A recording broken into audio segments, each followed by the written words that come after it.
So this is the Neewer shoulder rake, which I got just the other day.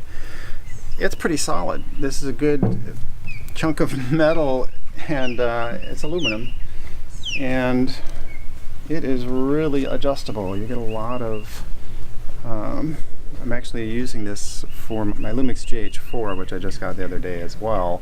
So I'm doing a lot of testing on this. I don't have the follow focus ring on right now because I'm using autofocus for what we do right now. We're in and out, we're having to move, we've got a lot of action shots we're going to be doing, and to try and do this by manual focus is not trained just yet. So we're going to let it, the GH4, do its best on the autofocus for that. But it really does stabilize the shots. I mean, there's very little in the way. Let me pop this up here so we can bring this down. And very little in the way of camera shake and everything else. Even with one hand, you can do one hand and do the follow focus because you can stabilize against that rail and move as you're going in and out. I did test this earlier, but I'm just not doing it right now because of what we're going to be shooting today. But this does, I mean, it's stable. You have a good weight on the back there that's fully adjustable. All of these are standard rails, standard 15mm rails, fully adjustable according to whatever camera you've got on here as well. I've got a Blackmagic Pocket Cinema 4K camera on order for about 2 months now, so when I get that will be mounted on here, so we can start shooting our short films. But this, in the interim, is really fantastic. It's got a great feel. The footage on here is really stable. In fact, I'll run some right now. Running at 4K at 30.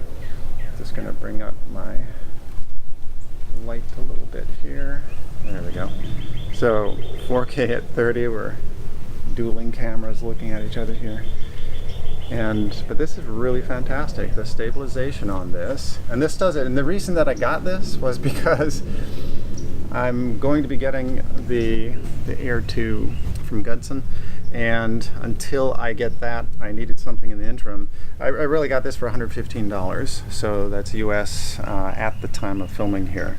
And that's a pretty good price for the stability on this and for what you actually need.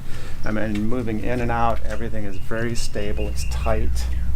I really enjoy what this is doing for what I need it to do. And moving in and out, all these shots, this will allow me to do fast, back and forth, stable as a table. And again, like I said, it's all fully adjustable, so if I need to bring these in, I'll bring it in. I'll slide the shoulder, mount forward, whatever else is needed. But that's just a quick review of it, and I'll put a review of assembling the thing at some point, because some people have apparently these aren't people who buy things from IKEA or wherever and assemble things as a regular basis. So we'll do a little bit of a quick demo on how to set this up. It's really not that hard at all. And once you get it figured out for how you need it as far as your personal likes, having the arms in, because after a while you don't want them sitting out here. You want them closer into the body. And that allows you to just be a little bit more functional. Your shoulder muscles will thank you later on. And you can set this for longer period duration, and then you get the stability of the rest of your core as well. Okay.